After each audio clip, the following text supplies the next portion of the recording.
Hello, अस्सलाम वालेकुम। तो ये पार्ट टू है क्वाड्रेटिक्स का, और इसमें मेनली हमने पहले डिस्कस कर लिया कंप्लीटिंग स्क्वायर, स्केचिंग, और फिर वर्टेक्स, स्टेशनरी पॉइंट, मिनिमम या मैक्सिमम, और फिर ये है कि क्वाड्रेटिक एक्सप्रेशन, क्वाड्रेटिक इक्वेशन क्या होती है। डिस्क्रिम बाकी आई थिंक छोटे छोटे टॉपिक्स हैं, लेकिन डिस्क्रिमिनेंट पे थोड़ा डिटेल में चले आते हैं। बेसिकली कोई भी क्वाड्रेटिक अगर मैं आपको इक्वेशन दे दूं, let's say A X square plus B X plus C, expression भी हो सकता है, क्योंकि अगर मैं एक्सप्रेशन बोलूंगा तो एक्चुअली एक्सप्रेशन की बात नहीं होगी। फिर डेटा जो डिस्क्रिमिनेंट होता है वो बेसिकली फिर रिलेट कर रहा होता है टू द फंक्शन।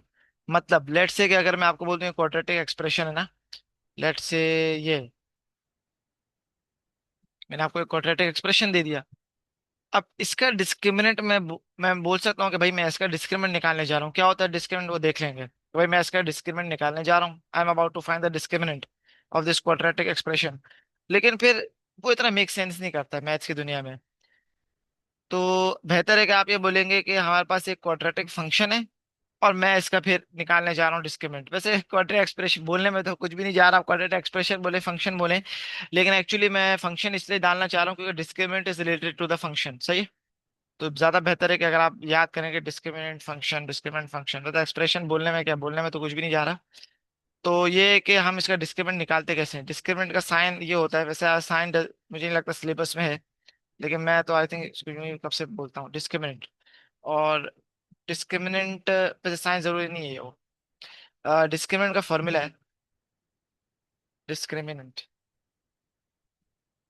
और डिस्क्रिमिनेंट का जबरदस्त फॉर्मूला है।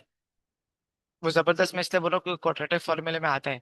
और वो क्वाड्रेटिक फॉर्मूले भी क्यों आता है वो भी बाद में कभी देखेंगे। तो बी स्क्वायर माइनस फोर ए सी से, तो बहुत आसान है। हमें पता है कि क्वाड्रेटिक एक्सप्रेशन में बी बी क्या होता है, जो एक्स का कोफिशिएंट होता है, ए होता है X square coefficient, C is the term independent of X and X square. तो डिस्क्रीमेंट लेट्स से कि अगर मैं निकालने जाऊं इस क्वाड्रेटिक फंक्शन का, तो इसका अगर मैं डिस्क्रीमेंट निकालने जाऊं तो वो क्या होगा, वो होगा -6। साइन भी मैटर करता है क्योंकि एक्स का कोफिशिएंट -6 है। सही है? तो -6 का स्क्वायर माइनस फोर, ए हो गया 5 और सी हो गया 7। इसका डिस्क्रिमिनेंट क्या आ रहा है यार, 36 माइनस साइन 5 35, 70 70 हो जाएगा 140। तो इसका डिस्क्रिमिनेंट कितना आएगा, डिस्क्रिमिनेंट आएगा -104। सही? Discriminant is negative. अब ये डिस्क्रिमिनेंट नेगेटिव एक्चुअली बताता क्या है, डिस्क्रिमिनेंट नेगेटिव एक्चुअली ये बताता है कि there are no X intercepts of the function बोल दें, या डायरेक्ट बोल दें फंक्शन बोल दें, या आप लिख सकते हैं ऑफ द फंक्शन, या डायरेक्ट लिख लें ऑफ, फिर वो क्वाड्रेटिक लिख लें ऑफ द फंक्शन। मतलब अगर मैं ये जो मेरा क्वाड्रेटिक फंक्शन है, इसको अगर मैं स्केच करने जाऊं, ड्रॉ करने जाऊं, तो ये एक्स एक्सिस को कभी इंटरसेप्ट नहीं करेगा। डिस्क्रिमिनेंट लेस देन जीरो का ये मतलब है।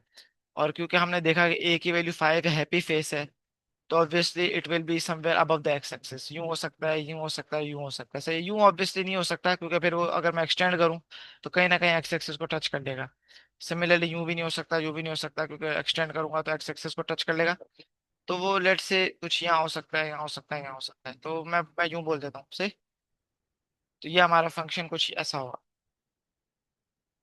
तो डिस्क्रिमिनेंट हमें बताता है कि आपका जो फंक्शन है क्या उसका एक्स इंटरसेप्ट होगा नहीं होगा।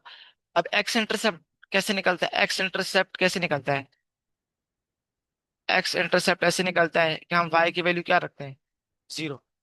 बेसिकली ये जो साइन है इसको हम इफ एंड ओनली इफ बोलते हैं, लेकिन आपको याद करने की जरूरत नहीं है। आपको ये बस ये समझने की जरूरत है कि both ways this goes both veg. मतलब अगर मैं एक कोई भी फंक्शन है उसमें y की वैल्यू जीरो रख रहा हूँ और सॉल्व कर रहा हूँ for x, then I am essentially finding the x intercepts. अगर मैं x इंटरसेप्ट निकालना चाहता हूँ फिर मैं y की वैल्यू जीरो रखूंगा, तो गोज बोथ वेज। तो अगर आप x इंटरसेप्ट निकालना चाहते हैं तो आप y की वैल्यू जीरो रखते हैं ना। तो बेसिकली आप फिर किसी को y की वैल्यू जीरो रखने का क्या मतलब है, कि बेसिकली आप किसको इक्वल टू जीरो रख रहे हैं, इस पूरी चीज को। क्योंकि ये पूरी चीज y है और आप इसको जीरो रख रहे हैं। ये जो पूरी चीज है ये y है और आप y को जीरो रख रहे हैं, तो आप बेसिकली इसको जीरो रख रहे हैं। तो in other words you are trying to solve this equation. तो अगर आपके पास एक बंदा आता है वो बोलता है, तो अगर आपके पास एक बंदा आता है वो बोलता है कि यार ये मेरे पास एक क्वाड्रेटिक इक्वेशन है। सही है? और इसका कोई सोल्यूशन नहीं है। अगर इसका कोई सोल्यूशन नहीं है तो बात एक ही है कि आप बेसिकली ये बोल रहे हैं कि आप बेसिकली ये बोल रहे हैं कि जो आपके पास जो क्वाड्रेटिक फंक्शन है, it has no x intercept. The function या the quadratic function f 5x² - 6x + 7 has no x intercept से, हैज नो एक्स इंटरसेप्ट। तो इट गोज बोथ वेज। तो ये पता होना चाहिए कि अगर आपको कोई एक बंदा बोले कि भाई इस क्वाड्रेटिक इक्वेशन को सॉल्व करो, लेकिन आप सॉल्व नहीं कर पाए, तो इसका मतलब है कि ये जो क्वाड्रेटिक फंक्शन है ये कभी एक्स एक्सिस को टच नहीं करता, तो कभी वाई की वैल्यू जीरो नहीं हो सकती, इसलिए जब हम इक्वल टू जीरो रखते हैं तो वो सॉल्व नहीं हो सकती। सही। ये मैंने क्या बोला, या वापस सोचें, बात सुनेगा और सोचेगा समझिएगा। इसी तरह अगर मैं बोलूंगा तो function has no x intercept, तो एक्स इंटरसेप्ट कैसे निकलते हैं, वाई की वैल्यू जीरो रख के या फंक्शन इक्वल टू जीरो रख के। जब मैं सॉल्व करने जाऊंगा तो नहीं निकलेंगे ये सोल्यूशंस, एक्स की वैल्यू के लिए मैं सॉल्व नहीं कर पाऊंगा, because the function has no x intercept, you can not solve for X. सही। तो डिस्क्रिमिनेंट हमें क्या बताता है कि क्या एक्स इंटरसेप्ट होगा या नहीं हो। तो डिस्क्रिमिनेंट अगर आपके पास जीरो हो, that means that we have only only one X intercept. सही। एक्स इंटरसेप्ट भी बोलते हैं, या रूट भी बोलते हैं। सही। अगर आपके पास डिस्क्रिमिनेंट पॉजिटिव हो तो इसका मतलब है कि टू डिस्टिंक्ट एक्स इंटरसेप्ट्स या फिर टू डिस्टिंक्ट रूट्स। और अगर डिस्क्रिमिनेंट लेस देन जीरो है तो obviously we have no x intercept या फिर no root. In other words basically अगर आप, चले वो पे बाद में देखेंगे कि डिस्क्रिमिनेंट को और किस तरह हम सवालों में किस किस तरह से डिस्क्रिमिनेंट आ सकता है। लेकिन ये बात आपको डिस्क्रिमिनेंट की पता होनी चाहिए कि वो tells us about the x intercepts. सही। It tells us about the x intercepts या फिर द रूट्स। इनको सॉल्यूशंस भी बोला जाता है कभी कभी। तो मैं यहाँ लिख लेता हूँ कि और सॉल्यूशंस। कभी कभी हम सॉल्यूशंस भी जब इंटरेस्टेड होंगे तो सॉल्यूशंस के कॉन्टेक्स्ट में हम निकाल रहे होंगे डिस्क्रिमिनेंट।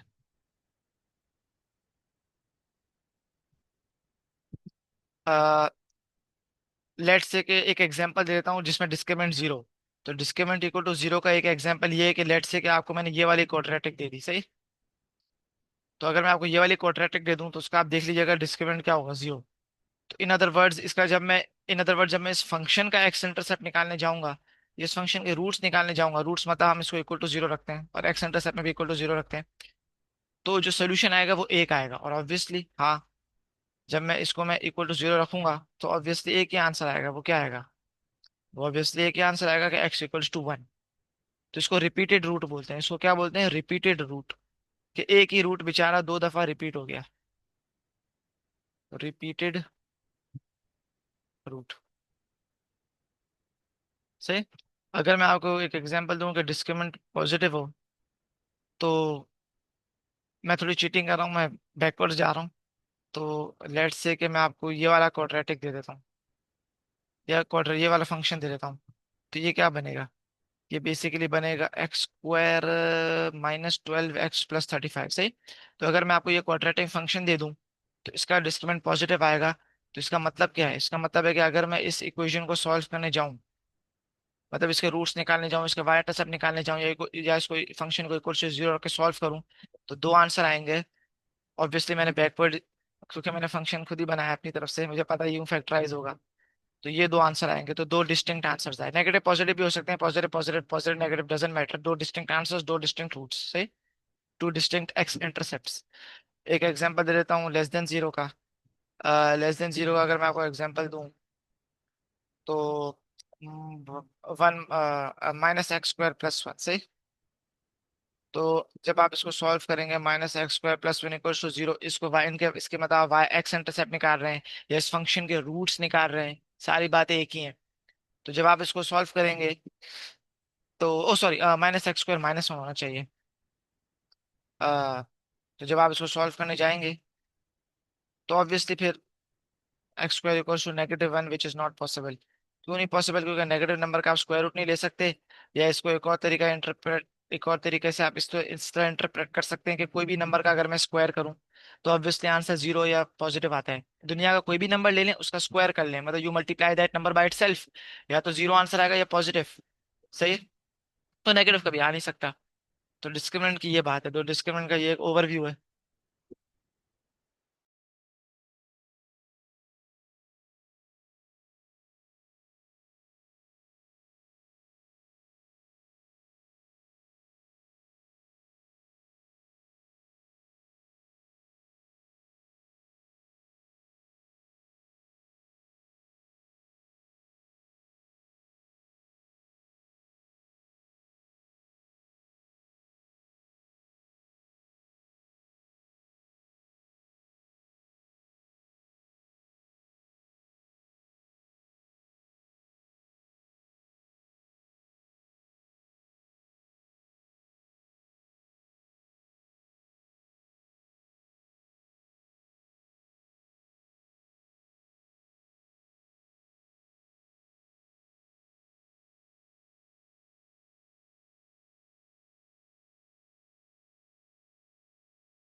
वेरी सॉरी, थोड़ा काम पड़ गया था। एनीवेज, तो हमने डिस्क्रिमिनेंट तो डिस्कस कर लिया। ओके, अच्छा। मैं बिल्कुल स्ट्रिक्टली बाय द रूल्स नहीं चल रहा कि भाई जो है वही मैं पढ़ाऊंगा, एक्स्ट्रा नहीं पढ़ाऊंगा, ऐसी कोई बात नहीं है। लेकिन ये है कि इसको देखने से आइडिया हो जाता है कि क्या क्या पढ़ाना है। क्योंकि अगर मैं खुद ही अपने बिल्कुल अपने जजमेंट पे पढ़ाऊँ तो ये है कि फिर कंटेंट्स आगे पीछे हो सकते हैं। तो ये है कि एक ऑर्डर मेंटेन रहेगा। लेकिन ये है कि पढ़ेंगे हम सब कुछ, ये बिल्कुल एक प्रॉपर कोर्स है। हम क्रैश कोर्स इसलिए बोलते हैं क्योंकि सवाल आप लोग करेंगे। क्योंकि ए और लिटरली, बल्कि ए लेवल क्या हर, बल्कि हर फील्ड में यही है, भले यूनिवर्सिटी लेवल फील्ड हो या वो कॉलेज लेवल फील्ड हो या स्कूल लेवल फील्ड हो, कि कि जो जो शुरू में जो डिटेल्स होती हैं वो कम होती हैं। बाद में सवाल सॉल्व करना या उनको अप्लाई करना वो पे प्रैक्टिस के ऊपर है कि बंदा कितनी जल्दी समझ लेता है कहानी।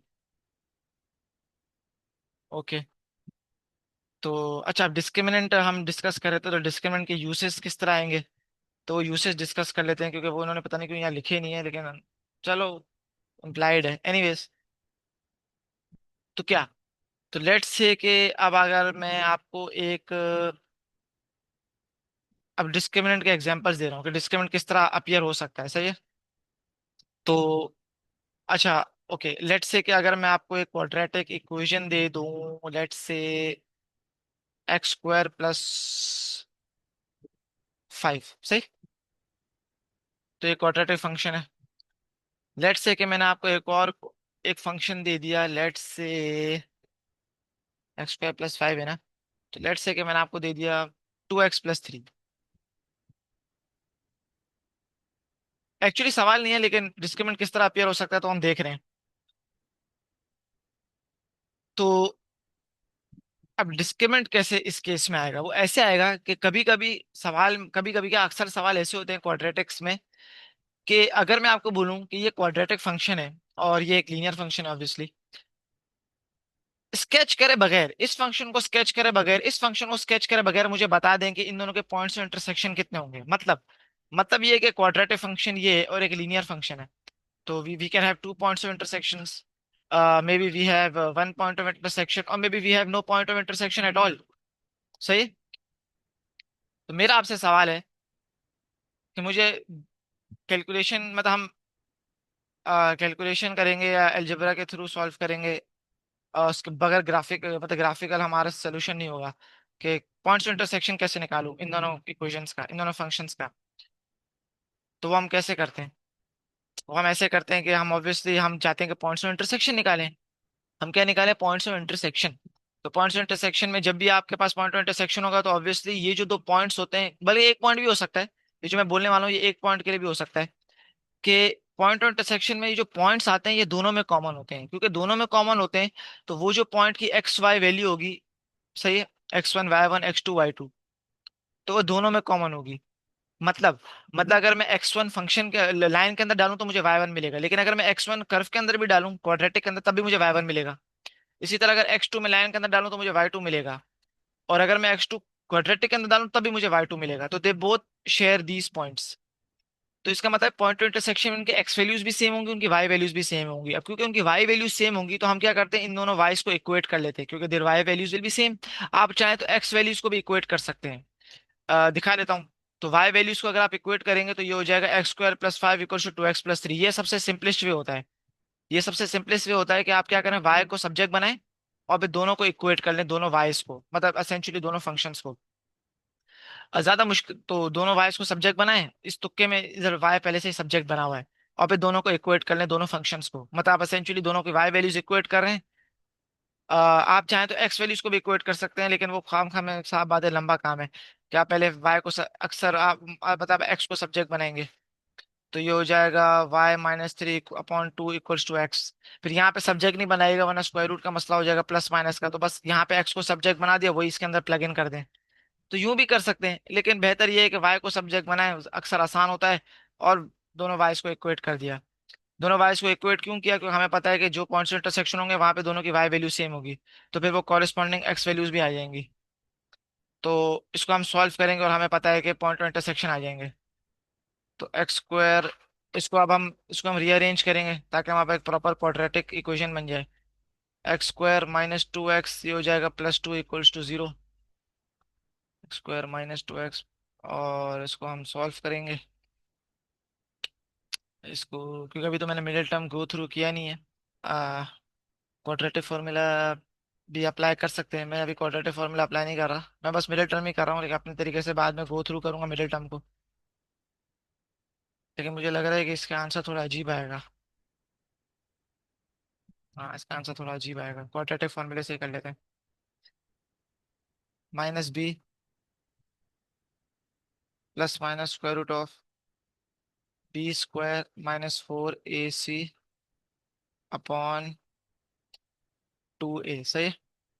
तो ये हो जाएगा 2 ± कोई इंटरसेप्शन नहीं आ रही, अच्छा चलो खैर है। तो ये हो जाएगा -2 का स्क्वायर 4 4 - 8 ना, तो ये हो जाएगा -4/2। ओके, तो मतलब ऑब्वियसली -4 का आप स्क्वायर रूट ले नहीं सकते, तो इसका मतलब है कि आपके पास, मतलब you have no solutions. No solution, सही। तो नो सॉल्यूशंस है। तो अब यहाँ डिस्क्रिमिनेंट कैसे आया, वो डिस्क्रिमिनेंट ऐसे आया कि आपने ये जो इक्वेशन होती है इसको मैं बोलता हूँ the resulting equation. The resulting equation मतलब आपने दो फंक्शंस को इक्वेट किया ताकि पॉसिबली पॉइंट्स इंटरसेक्शन निकालें। तो जब आप दोनों को इक्वेट कर लेते हैं तो ये रिजल्टिंग इक्वेशन बनती है। अब ये जो रिजल्टिंग इक्वेशन है, इसको जब हम सॉल्व करते रहेंगे तो ये हमें पॉइंट्स इंटरसेक्शन देती रहेगी। तो इसके जो सॉल्यूशंस हैं वो हमें क्या बताते हैं, पॉइंट इंटरसेक्शन।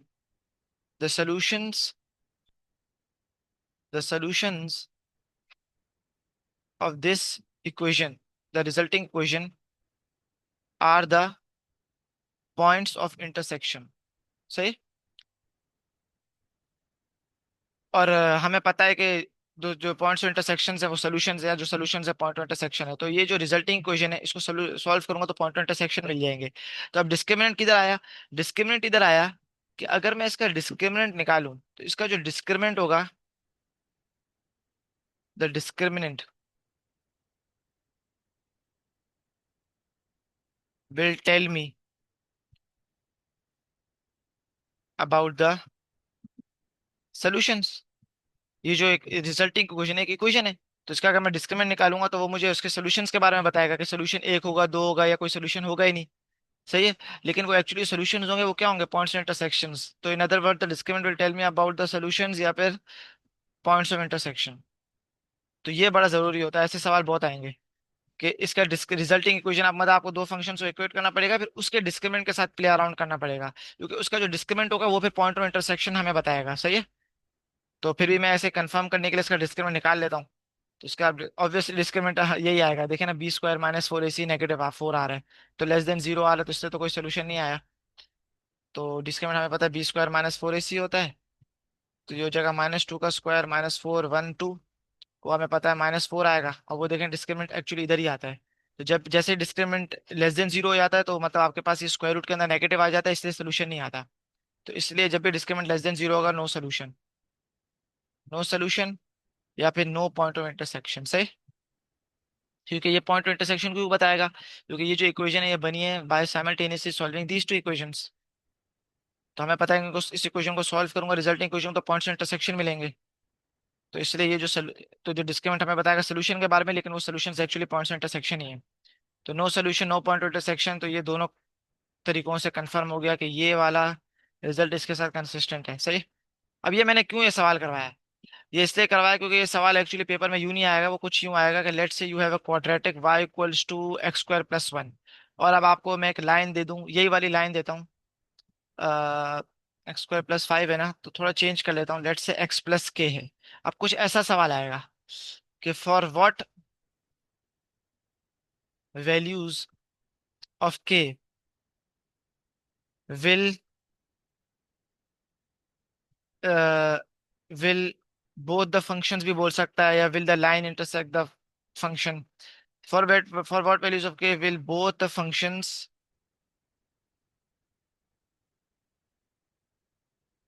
इंटरसेक्ट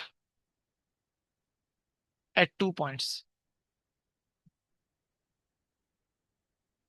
मतलब आपके पास क्वाड्रेटिक फंक्शन ये है, वो कह रहा है कि के की वैल्यू ऐसी क्या रखूं आ, कि लाइन कुछ ऐसी बने, क्योंकि के की वैल्यू चेंज करूंगा तो वाई इंटरसेप्ट चेंज होगा ना, तो क्या पता लाइन कुछ यू बन रही हो, क्या पता लाइन कुछ यू बन रही हो। तो वो कह रहा है के की वैल्यू ऐसी चुनो कि आपके पास दो इंटरसेक्शन आए, दो पॉइंट्स इंटरसेक्शन हो। सही। For what values okay will both the function intersect at two points, या यू भी हो सकता है for what values okay with the line intersect the function या intersect the quadratic at two points. अब ये वन पॉइंट भी हो सकता है और ये हो सकता है कि विल नॉट इंटरसेक्ट या will intersect at zero points. तो सब में डिस्क्रिमिनेंट का खेल आ रहा है। क्यों? क्योंकि देखिए मैं चाहता हूँ कि पॉइंट ऑफ इंटरसेक्शन की बात आ गई कि टू पॉइंट्स ऑफ इंटरसेक्शन। तो पॉइंट्स ऑफ इंटरसेक्शन निकलते कैसे हैं? साइमल्टेनियसली सॉल्व करके। तो साइमल्टेनियसली सॉल्व करें, X square plus one equal to X plus K. सही।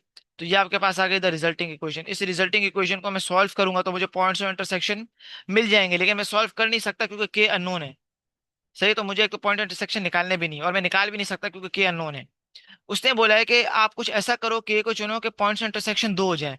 तो मुझे पता है कि रिजल्टिंग इक्वेशन का जो डिस्क्रिमिनेंट है, देखिए रिजल्टिंग इक्वेशन को सॉल्व करूंगा तो पॉइंट ऑफ इंटरसेक्शन मिल जाएंगे। और रिजल्टिंग इक्वेशन का जो डिस्क्रिमिनेंट होगा वो मुझे बताएगा कि कितने सोल्यूशंस होंगे या कितने पॉइंट्स इंटरसेक्शंस होंगे। तो मैं चाहता हूँ कि पॉइंट ऑफ इंटरसेक्शंस दो होंगे। तो इसका डिस्क्रिमिनेंट के साथ मैं खेलूंगा और मैं कुछ ऐसी सेटिंग करूंगा ताकि डिस्क्रिमिनेंट एट प्ले आ जाए और पॉइंट ऑफ इंटरसेक्शन दो हो जाए। मतलब इसका आप डिस्क्रिमिनेंट निकालें। इसका अगर मैं डिस्क्रिम अच्छा पहले इसको रीअरेंज कर लें प्रॉपर क्वाड्रेटिक में। प्रॉपर क्वाड्रेटिक में हमेशा रीअरेंज करना जरूरी है। X square minus x plus one minus के, तो ये आपके पास रिजल्टिंग इक्वेशन आ गई, ये एक क्वाड्रेटिक इक्वेशन आ गई।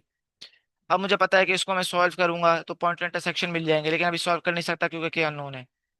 और मैं चाहता हूँ कि पॉइंट्स इंटरसेक्शन दो आए, क्योंकि पॉइंट्स इंटरसेक्शन में चाहता हूँ दो आए, तो इन अदर वर्ड्स मैं चाहता हूँ कि इस इक्वेशन का जो रिजल्टिंग इक्वेशन के सोल्यूशन है वो दो आए। और मुझे पता है कि जब भी आपके पास दो सोल्यूशन होंगे तो डिस्क्रिमिनेंट हमेशा क्या होता है? पॉजिटिव। तो देखें ना, डिस्क्रिमिनेंट एट प्ले आ गया। क्या आप इसका डिस्क्रिमिनेंट निकालेंगे? वो होता है बी स्क्वायर माइनस फोर ए सी। तो बी स्क्वायर, क्योंकि ये माइनस वन है, बी स्क्वायर माइनस फोर ए, क्योंकि ये पीछे वन है, माइनस फोर ए, और फिर सी, सी क्या हो गया? वन माइनस के। और मैं चाहता हूँ कि डिस्क्रिमिनेंट क्या हो? पॉजिटिव। जैसे ही मैंने कंडीशन लगा ली कि डिस्क्रिमिनेंट पॉजिटिव होगा, तो मैं इंश्योर कर रहा हूँ कि इसके दो सोल्यूशंस होंगे। In other words resulting equation के दो सोल्यूशंस होंगे, इन अदर वर्ड्स दो पॉइंट्स ऑफ इंटरसेक्शंस होंगे। सही।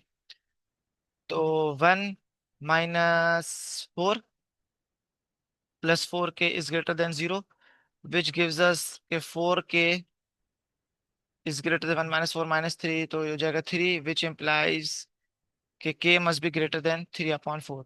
तो अब आप के की वैल्यू थ्री अपॉन फोर या टू 0.75 से कोई भी बड़ी वैल्यू ले लें, 0.755, 0.7500000001 भी ले लेना। तो फिर क्या होगा कि ये जो दो फंक्शंस होंगे दो दफा इंटरसेक्ट करेंगे, इनके इनके बीच में दो पॉइंट्स इंटरसेक्शन होंगे। सही। और ये सवाल यू भी हो सकता था कि इंटरसेक्ट एट वन पॉइंट। अगर ये वन पॉइंट की बात होती तो इसका क्या मतलब है कि एक सोल्यूशन हो, तो आप डिस्क्रिमिनेंट को फिर इक्वल टू रखते जीरो। अगर वो बोलता कि डज नॉट इंटरसेक्ट या जीरो पॉइंट्स इंटरसेक्शन, तो फिर डिस्क्रिमिनेंट को आप लेस देन जीरो रखते। बाकी एग्जैक्टली वही कहानी है, वही लॉजिक है कि डिस्क्रिमिनेंट किस तरह कनेक्ट करता है पॉइंट्स ऑफ सॉल्यूशंस को और पॉइंट्स ऑफ इंटरसेक्शंस को।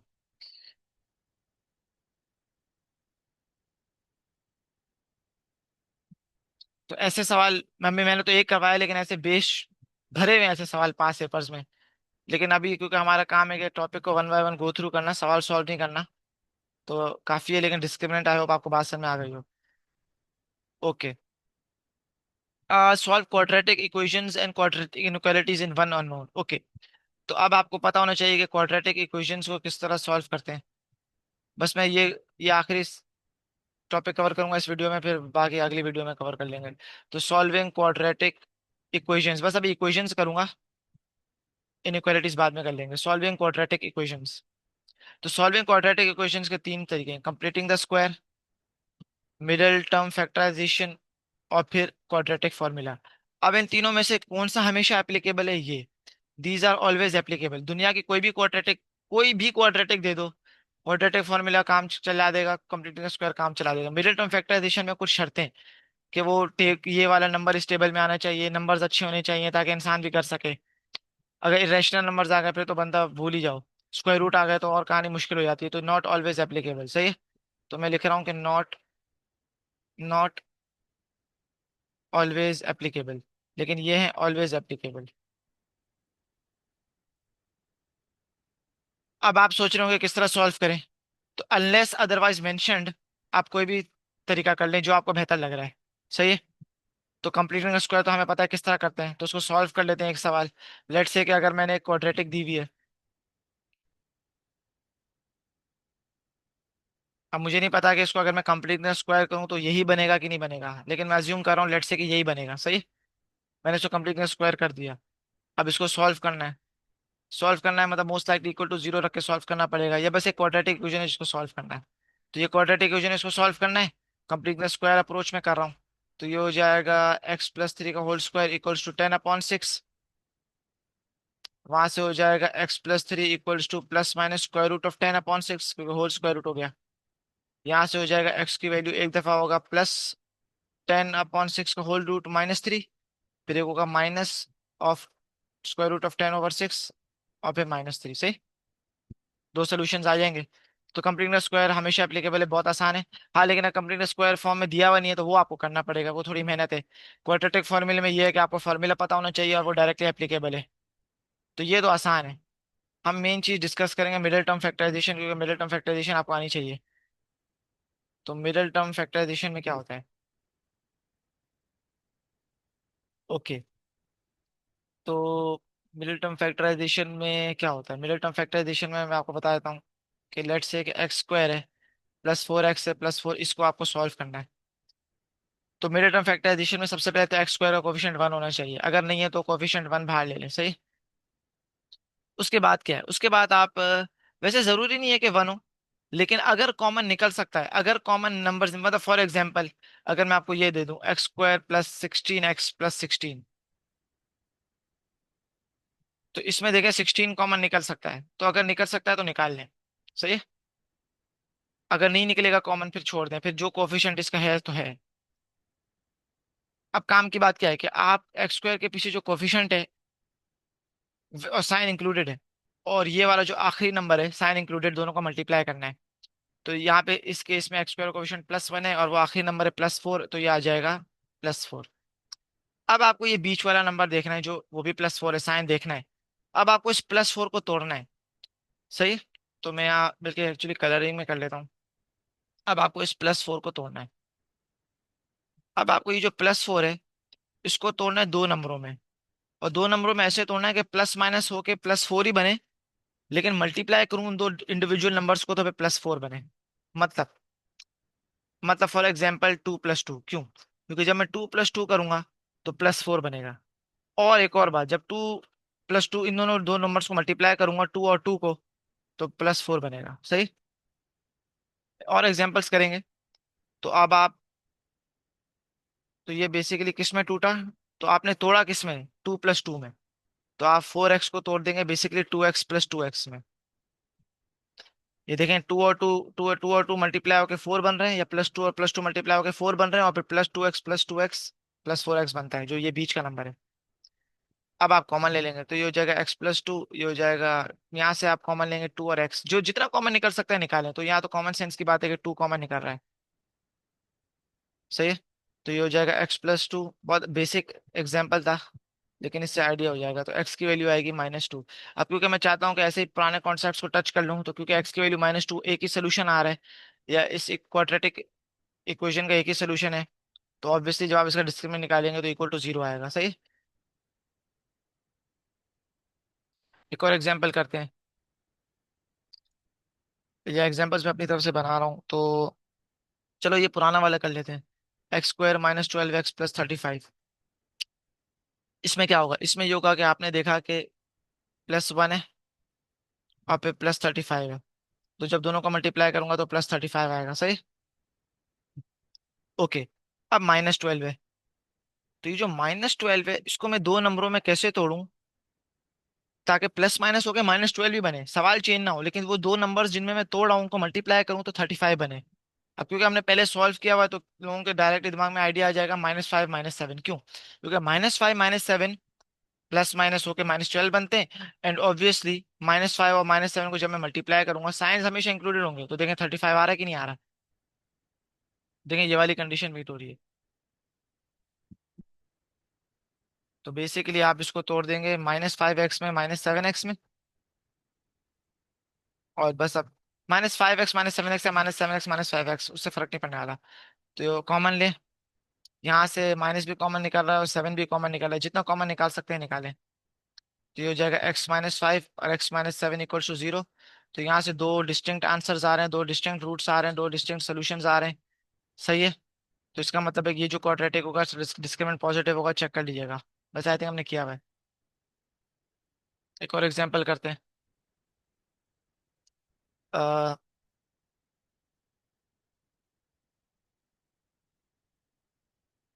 बड़े बड़े नंबर्स भी हो सकते हैं, अब आपकी टेबल पक्की होनी चाहिए।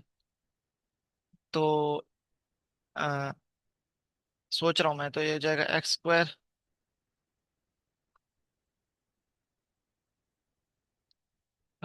x² +3x -3x और फिर -18। सही। आ, ओके, इसको सॉल्व करते हैं। आसान है काफी, ये सारे एग्जांपल्स आसान ही होते हैं। तो ये वाला कैसे होगा। आपने देखा कि भाई +1 है, x² कोफिशिएंट, आखिरी नंबर है -18, दोनों को मल्टीप्लाई करा आया -18। फिर बीच के नंबर्स आपने आपने बीच का नंबर लिया -3। तो -3 को मैं किस तरह तोड़ूं दो नंबरों में ताकि प्लस माइनस होकर -3 बने, लेकिन वो दो नंबर्स मल्टीप्लाई होकर -18 बने। तो मेरे दिमाग में ये आ रहा है -6 + 3, क्योंकि -6 + 3 करूंगा तो देखें -3 आएगा, लेकिन जब मैं -6 और 3 को मल्टीप्लाई करूंगा, या -6 या 3 को, या -6 या +3 को, इन दो नंबर्स को मल्टीप्लाई करूंगा तो देखें इंडीड -18 आ रहे हैं। तो ये हो जाएगा x² -6x +3x। अब आप कॉमन ले लें, तो ये हो जाएगा +3 कॉमन ले लें आई बिलीव। सारे मिडिल टर्म फैक्टराइजेशन वाले ऐसे ही होंगे, लेकिन आप वो देखने से आपको आपकी प्रैक्टिस होनी चाहिए कि आपकी टेबल्स कितनी अच्छी हैं, अब कहाँ तक टेबल आती हैं, कहाँ तक आपका दिमाग चल रहा है कि भाई आपने देख लिया कि हाँ यार ये वाला सवाल मैं मिडिल टर्म से कर लूंगा। अगर नहीं होगा तो फिर क्वाड्रेटिक फॉर्मूला या फिर कंप्लीट स्क्वायर पे चली जाइएगा, टाइम ही जाया करिएगा पेपर में। कभी कभी बहुत बड़े बड़े नंबर आ सकते हैं, जैसे फिर 55 240 300, लेकिन मोस्ट लाइकली सारे कॉमन निकल रहे होंगे। तो फिर आखिर में जो सवाल होता है वो फिर अक्सर आसान ही बन रहा होता है। मैंने जो मेन चीज आपको मैंने बता दी करना क्या है। बाकी है वो भले नंबर छोटे हैं बड़े हैं, वो अब आपके ऊपर है कि आपकी टेबल्स कितनी अच्छी है, आपका दिमाग चल रहा है नहीं चल रहा, प्रैक्टिस में है आप या नहीं। सही है। तो आप क्वाड्रेटिक इक्वेशन भी आप सॉल्व कर लेंगे, और इनइक्वालिटीज को अब मैं अगले वीडियो में टच करूंगा। उसके बाद क्या है, ये भी देख लेते हैं, लेकिन उससे पहले हम खत्म करें, ये आसान है तो ये देख लेते हैं। Solve by substitution a pair of simultaneous equations end of which one is linear and one is quadratic. Okay, तो ये तो हम कर चुके हैं। अगर मैं आपको बोलूं कि क्वाड्रेटिक इक्वेशन है और फिर एक लीनियर इक्वेशन है, तो ऑब्वियसली साइमल्टेनियसली सॉल्व किस तरह करते हैं, क्या पता वो लीनियर इक्वेशन बल्कि यूं भी हो सकती है। तो बहुत आसान है। वाई को सब्जेक्ट यहाँ से बना है, वाई को सब्जेक्ट यहाँ से बना है, दोनों के वाइस को सब सब सब सब साइमल्टेनियसली सॉल्व कर लें, या मतलब सब्स्टिट्यूट कर लें। क्योंकि हमें पता है कि हम वाई को क्यों रिप्लेस कर रहे हैं, या आप एक्स को भी कर सकते हैं, वो इसलिए क्योंकि पॉइंट्स इंटरसेक्शन हम निकालने जा रहे हैं। तो पॉइंट इंटरसेक्शन में वो एक्स से वाई की वैल्यू सेम होती है, तो इसलिए हम वाई को इक्वेट कर लेते हैं, एक्सिस को भी आप इक्वेट कर सकते हैं। तो ये तो आप कर सकते हैं। इसी तरह दो क्वाड्रेटिक्स हों तब भी आप कर सकते हैं, वाई को सब रिप्लेस करना है। मतलब फॉर एग्जाम्पल अगर मैं आपको ये दे दूं,